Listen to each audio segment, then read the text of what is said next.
Welcome back here to the GSL. We're Tastosis. We already saw one awesome best of three. Now we're going to go on to our next. This is a round robin. That's right.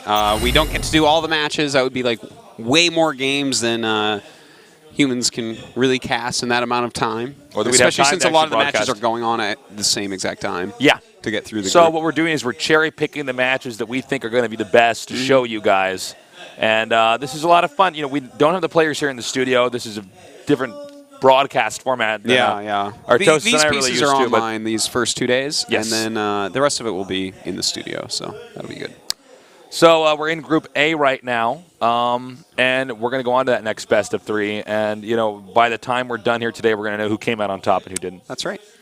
So, you know, we did just see Hack for Squirtle. The next one, I believe, it was Squirtle again, maybe against DRG, I want to say. Well, I'm not entirely sure because we're, you know, what we had on the screen, we're only doing half of the round robin matches. So it might be.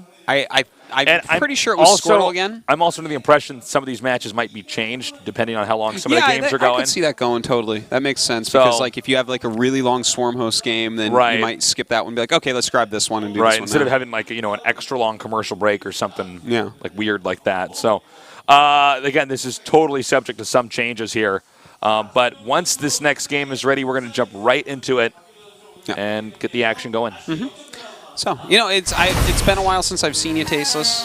I'm happy to be here casting with you. I just want to say that. I love you, in front of the whole world. Will you marry me? Yes. All right. Yes. 1,000 times 1,000 times yes. That's how I would say it. Fantasy against Squirtle is going to be our next match here. By the way, guys, go and let everyone know, because people just don't know that this is actually on like the EXP channel, as you know, because you're watching, but you know, but other people might not. A lot of people probably tuned into the GS1, especially because I tweeted that. So go and fix it.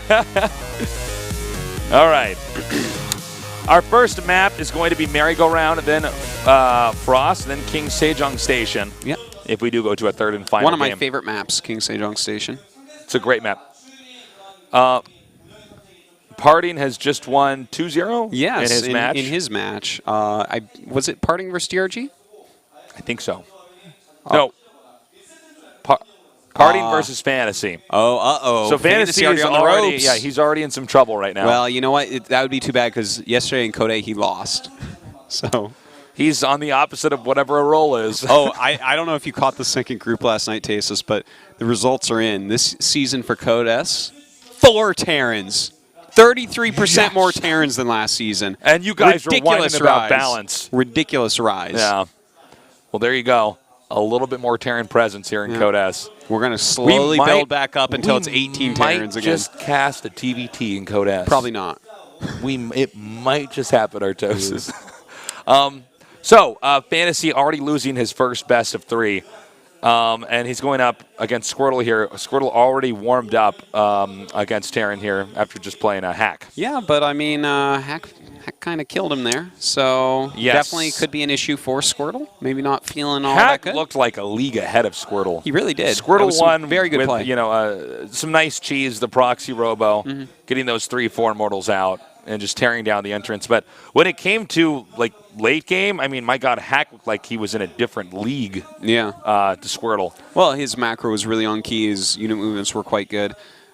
Strong play. Now, with Fantasy, I actually thought Fantasy played pretty well overall yesterday. So I don't think he's, like, sucking or anything. Like, Fantasy, he wasn't like the top Terran. Like, I felt like him versus Leenock was not the best match ever. Like, Leenock didn't play his best. Fantasy didn't play his best, and Leenock won. But it wasn't like wretched play that you sometimes see when people go into like a big rut. With Fantasy, he is a beast from Brood War. Mentored by Slayer's Boxer.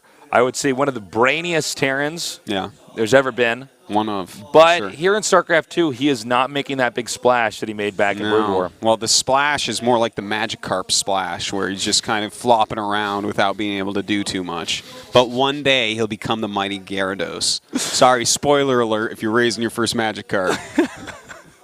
I mean, it's interesting because we did have a series of very solid Brood War players, but they were good after Brood War was fundamentally solved. And now we have people like Fantasy, for instance, even Flash, not Out of the not top dominating 6, here in StarCraft 2, not even close to the way they were in StarCraft 1. It's kind of funny. If you look at the top 6 StarCraft 1 players of all time, only Jaedong is really killing it in StarCraft 2. That's very true. And Zhongbi, who quit, was actually doing very well. I heard like a lot of he was talk behind the scenes that he was actually very extremely good when he quit. He just wasn't really digging StarCraft 2. Yeah, he was. His heart was with StarCraft 1. Yeah, so just a little side note for you guys. Over here in the South, SK Telecom T1 Fantasy. and tucked away here in the upper right, we have I am Squirtle.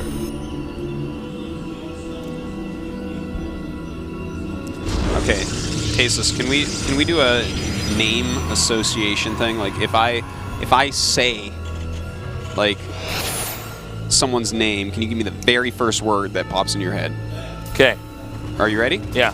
Squirtle. Pokemon. Okay. I should have answered faster. Yeah, you need to go quickly. Yeah. Go quickly. Ready? Yeah. Fantasy. Box. Box. I, Your brain doesn't work right. You're dumb. no. What was I supposed to say? No, I don't know. But all right, I'll go with you. Ready? Wait, no, I'm still doing it. Yeah. This is still my turn. DRG. Turtle. Turtle. Okay. Maybe I thought of the word turtle before you said DRG. Maybe. How about wolf? Oh. Artosis. Turtle. Okay, that one's accurate. Yeah. All right. Who else? Parting. Hair. Hair. Todd. Nose. This went better than expected. All right, my turn. Okay. All right. Protoss. Imba. Imba? Really? Yeah. All right. Gorilla. Gorilla. I love Oov. Wow, that's probably the correct association. LZ Gamer. Cheese. Merry-go-round. Terran. Banana. Oh my god, I thought of banana when you said banana. So I guess 2 bananas. Okay, we got the SCV coming up here in the upper right. That was actually quite interesting. Yeah. That was actually a lot more fun than I thought it was going to be. I know, yeah. It turned out a lot better than I thought, so. And it was a good way to get up to the point where the Reaper pops out when nothing happens. Oh, my. Okay, so that Reaper is out, and Terran is going to do a very traditional build. They expand with the Reaper to keep the Protoss under control. This is a very safe, conservative build here. Gonna block this as long as possible. And, oh! Just barely doesn't get it right there. It's really frustrating when they do zap in and get it. Now, Looks like he is going to get that one probe, and the Reaper gets out. Nothing too impactful so far. Yeah, always nice to get a probe if you possibly can. And he did delay that Nexus just slightly, and of course that Zealot had to be made as well, so that's good. Everything looking pretty normal so far here. From both sides, though. So we have triple racks now. I do like the hiding spot for that Reaper. When he does the transfer, he could actually end up getting a lot more probes, which is nice because really the equity of the Reaper starts to drop dramatically as the game goes further along. So you got to do something with it pretty quickly. Yeah, it's the Reaper. It's the days of Maka Prime are long gone, guys. The Reaper has a different role. Yeah, it's whatever very happened to interesting Maka unit though right now. I don't know actually. I don't know if he just quit playing. Maybe he's going to school or something. Not exactly sure. All right, he does get that one probe, and that is going to be the end of the Reaper. But you know what? He scouted. He saw that there was a Robo, and he ended up killing 2 probes. So I would say that was a pretty effective Reaper overall. Can't complain too much about that. No. The Reaper really, generally when he scouts what the actual tech is going to be of the Protoss, he does end up dying. And that means he got his money's worth out of that Reaper. I mean, really, you got to think that the Reaper is so much important early on in that game just because you need to get the expansion up. You know, it's there to keep the Protoss concerned and away. Now look at this quick concussive shells. I've been seeing this pop up here and there with exactly this group of units. Now, the last time I saw it, I thought it was really interesting because they rushed to concussive shells, and then the Marauder was in the back of the Marines, and it didn't. Like, there were 2 stalkers that could have been killed off by the Terran player who did this last time I saw, but he rushed to concussive shells and left the Marauder in the back. Now let's see how Fantasy does it. By the way, we're going to have a looks like a cheese timing here from Squirtle. He is getting a bunch of gates up here, and he is going to try to break this Terran when he's completely not ready. Now, hold on. Here we go. He is trying to move forward. Doesn't quite get the Marauder in range to get anything. Forces a Nexus cannon on 1 Marine. That was needless. That Marine was...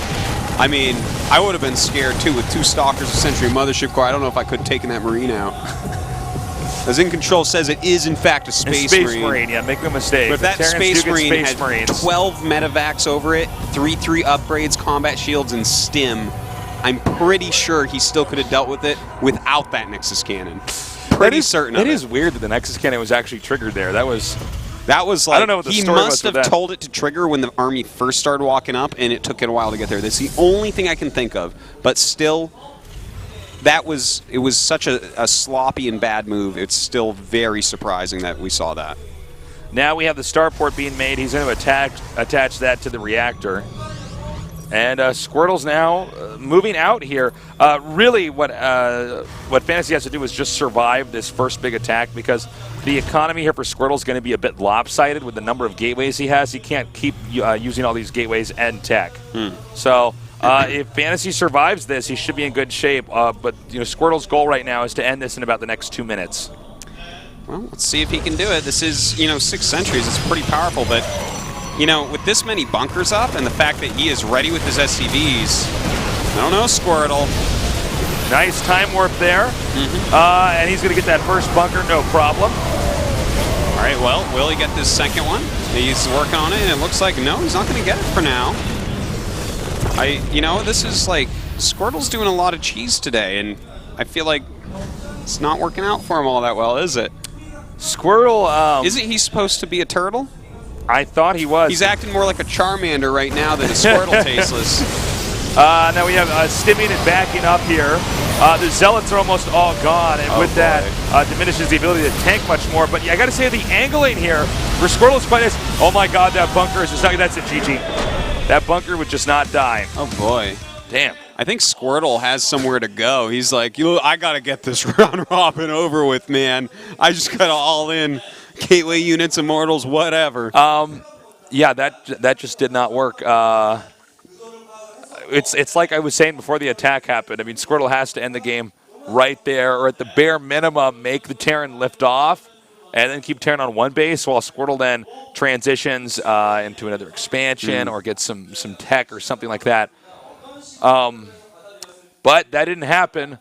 SCVs can repair lots of them at once. Repair a lot at once. Yes, and when you have basically like the letter C of SCVs like this around a bunker, all repairing, it's not going to die. It's one of those moments where you see the bunker's life going like, whoa, whoa, whoa, whoa, whoa, whoa, and then you watch the Protoss' army go and the thing down is, further, and like, oh, and if the C isn't working, you can make an O. You can. Yeah.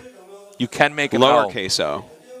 No, if you make a capital O, it will not be repairing the bunker. The bunker is small enough. Only pieces of it will. Only a corner of it will. Yeah. And I mean, then, And then it's more like less than a C. And then you have all these extra SCVs, and you're like, what am I doing with my life?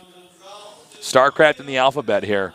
It's important. It's important. We should describe everything with the shape of letters. We should. That is actually a great idea. He needs a J arc here. He needs to push one roach out to the side to dot it.